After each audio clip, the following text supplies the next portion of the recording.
Assalamualaikum warahmatullahi taala wabarakatuh. Selamat pagi, selamat siang, selamat malam kepada penonton sekalian. Terima kasih saya ucapkan kepada Ibu Eti Juliawati Jen, SEMM, selaku pembimbing mata kuliah Ekonomi Internasional. Tujuan saya membuat video kali ini yaitu untuk mengikuti ujian tengah semester yang dilakukan secara online gitu ya dari mata kuliah Ekonomi Internasional. Saya mengangkat video atau saya mengangkat materi terkait pengaruh kebijakan hilirisasi terhadap pertumbuhan ekonomi dan perdagangan internasional. Next ke materi ya. Pengaruh kebijakan hilirisasi terhadap pertumbuhan ekonomi dan perdagangan internasional. Kebijakan hilirisasi merupakan strategi ekonomi yang bertujuan untuk meningkatkan nilai tambah produk dengan mendorong pengolahan bahan mentah menjadi produk jadi atau setengah jadi sebelum diekspor. Kebijakan ini memiliki dampak signifikan terhadap pertumbuhan ekonomi dan pola perdagangan internasional Indonesia gitu ya. Di mana sebelum terjadinya perpres terkait hilirisasi, Indonesia sebelumnya itu mengekspor itu berupa barang mentah, misalkan nikel gitu ya, atau misalkan tembaga atau aluminium atau timah gitu ya. Nah, akan tetapi setelah terjadinya setelah perpres itu muncul, perpu dan lain sebagainya muncul terkait hilirisasi, maka pemerintah sendiri menstop keran ekspor ke luar negeri dan menjadikan si produk itu mendorong pengolahan bahan mentah itu dari sebelum bahan mentah menjadi produk jadi atau setengah jadi. Contohnya dari bahan mentah, misalkan dari bahan mentahnya nikel, tembaga atau aluminium, misalkan menjadi baterai dan sebagainya baru diekspor ke luar negeri. Maka hal tersebut menjadi nilai tambah produk itu sendiri gitu ya, di mana keuntungannya bisa berkali lipat dan lain sebagainya.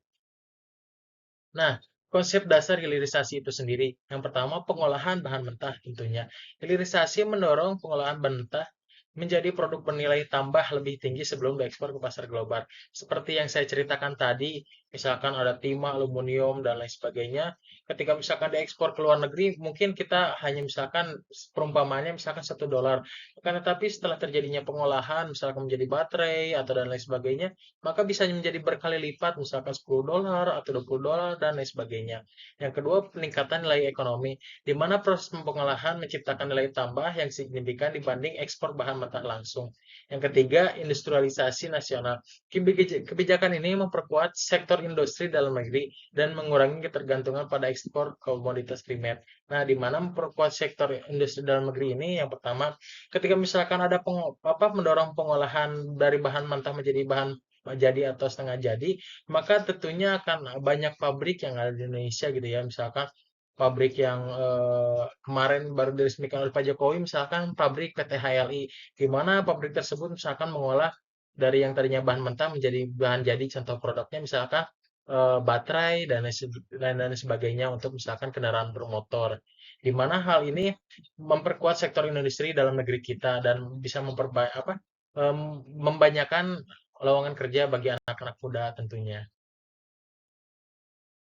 Nah, dampak terhadap pertumbuhan ekonomi. Yang pertama, peningkatan pendapatan negara melalui pajak dan penerimaan ekspor yang lebih tinggi. Yang kedua, penciptaan lapangan kerja, menyerap tenaga kerja di sektor pengolahan. Tentunya seperti saya ceritakan sebelumnya, ketika misalkan terjadinya pengolahan di dalam negeri, maka kita akan menyerap lebih banyak tenaga kerja yang ada di Indonesia. Yang ketiga, penguatan industri manufaktur, meningkatkan kapasitas produksi dan daya saing. Yang keempat, pertumbuhan ekonomi berkelanjutan, menciptakan fondasi ekonomi yang lebih stabil. Hilirisasi mendorong pertumbuhan ekonomi melalui diversifikasi sumber pendapatan dan pengembangan industri bernilai tambah tinggi yang menciptakan efek berganda dalam perekonomian. Nah, transformasi perdagangan internasional. Tadinya ekspor bahan mentah, pola perdagangan tradisional dengan nilai rendah, misalkan ekspor nikel mentahnya, misalkan aluminium dan lain sebagainya. Di mana terjadinya pengembangan industri pengolahan, investasi dalam teknologi dan infrastruktur, membuat pabrik, misalkan membeli mesin dan lain sebagainya, diolah lalu produksi barang setengah jadi. Nah, jadi peningkatan kapasitas manufaktur dalam negeri, lalu diekspor produk bernilai tambah, di mana perubahan struktur ekspor dengan nilai lebih tinggi. Studi kasus hilirisasi di Indonesia. Yang pertama, sektor nikel. Indonesia telah berhasil menerapkan kebijakan hilirisasi di sektor nikel dengan melarang ekspor biji nikel mentah dan mendorong pembangunan smelter untuk mengolah nikel menjadi pre-nikel dan bahan baterai. Hasilnya adalah peningkatan investasi asing di sektor pengolahan nikel dan peningkatan nilai ekspor produk nikel olahan. Jadi banyaknya kebijakan ini gitu ya, jadi bisa menyerap banyak tenaga kerja yang ada di Indonesia. Sektor kelapa sawit. Nah, kebijakan hilirisasi kelapa sawit mendorong pengolahan CPO menjadi produk turunan seperti oleokimia, biodiesel, dan produk konsumen. Implementasi ini telah meningkatkan nilai tambah ekspor dan mengurangi ketergantungan pada fluktuasi harga CPO global, di mana ketika ada isu terkait kelapa sawit yang didorong untuk menjadi biodiesel gitu ya, untuk misalkan mesin kereta api dan lain sebagainya, banyak ternyata ya para penonton yang ada misalkan di media sosial khususnya TikTok, kok baru tahu gitu ya, ternyata setelah kita cari tahu hal-hal tersebut kayak kelapa sawit jika misalkan kita ekspor secara mentah, kita ketika misalkan diproduksi pengolahannya di Indonesia misalkan seperti biodiesel dan sebagainya ternyata bisa menambah nilai produk itu sendiri gitu ya. Tadinya harga kelapa sawitnya 10.000, misalkan ketika sudah diolah menjadi biodiesel misalkan menjadi 30.000 gitu ya. Nah, itu kan menambah keuntungan bagi negara. Terus yang ketiga, sektor kakao. Penerapan biaya keluar untuk biji kakao mentah telah mendorong investasi di industri pengolahan kakao dalam negeri, menghasilkan produk setengah jadi dan coklat jadi untuk pasar domestik dan ekspor. Tantangan implementasi kebijakan hilirisasi. Yang pertama, keterbatasan sumber daya manusia.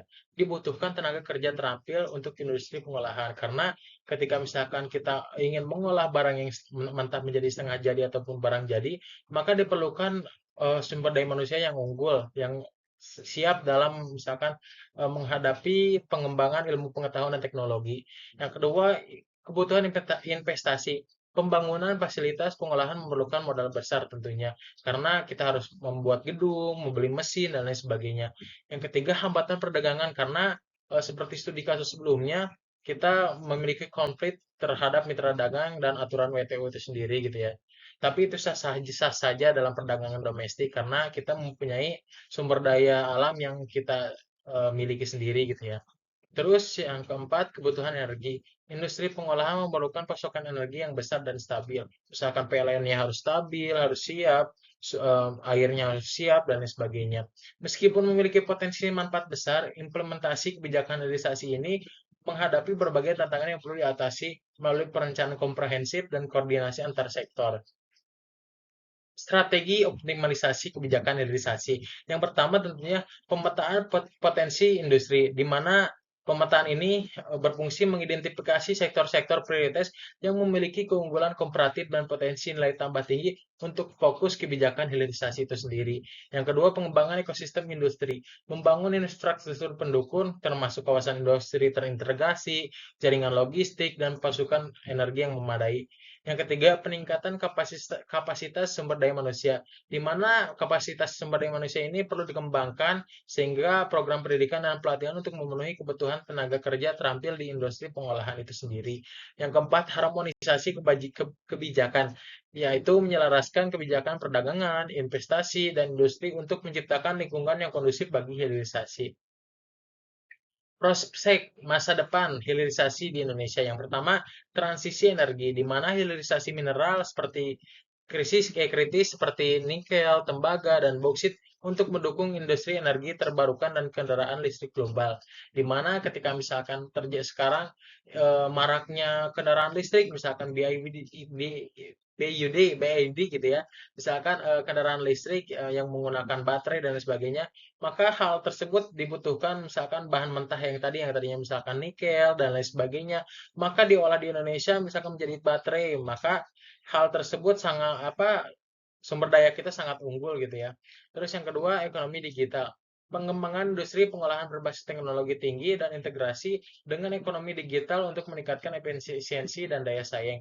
Ketiga, ekonomi hijau, di mana penerapan prinsip ekonomi sirkular dalam proses untuk menciptakan industri yang berkelanjutan dan ramah lingkungan, tidak merusak lingkungan dan lain sebagainya.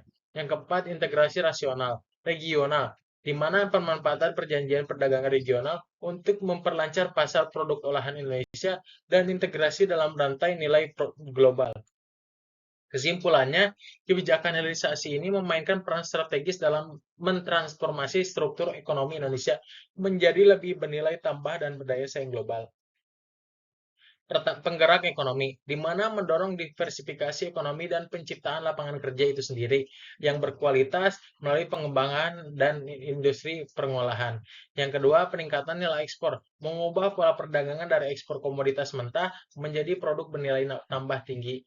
Implementasi berkelanjutan, di mana membutuhkan pendekatan terintegrasi yang menyeimbangkan aspek ekonomi, lingkungan, dan sosial.